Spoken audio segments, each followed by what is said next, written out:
మొదటగా ఈ భగవద్గీత 14వ అధ్యాయము 9వ శ్లోకాన్ని పరిశీలిద్దాం.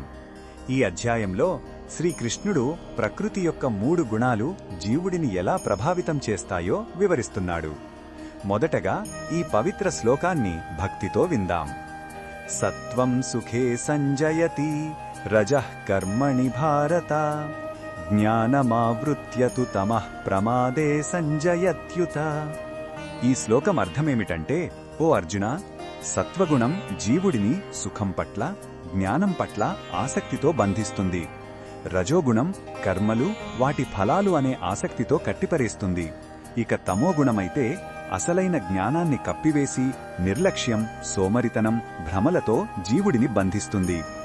ఈ శ్లోకంలో ఉన్న భావం మనకు ఏమి చెప్తుందంటే, ఈ 3 గుణాలు బంగారు, వెండి, ఇనుప సంకెళ్ల వంటివి.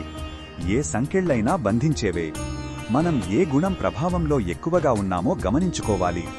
సుఖానికి అతుక్కుపోతున్నామా, ఆశతో పరుగులు తీస్తున్నామా, లేదా అజ్ఞానంలో మునిగిపోయామా అని ఆత్మపరిశీలన చేసుకోవాలి. ఈ బోధనను మన దైనందిన జీవితంలో ఎలా ఉపయోగించుకోవచ్చంటే, మన ప్రవర్తనను గమనించాలి. కేవలం సుఖాన్నిచ్చే పనులనే చేస్తే అది సాత్విక బంధం. నిరంతరం ఫలితమాశించి కష్టపడితే అది రాజసిక బంధం. బాధ్యతలను మర్చిపోయి బద్ధకంగా ఉంటే అది తామసిక బంధం. ఈ గుణాల ప్రభావాన్ని గుర్తించి వాటికి అతీతంగా మన కర్తవ్యాన్ని నిష్కామంగా చెయ్యాలి.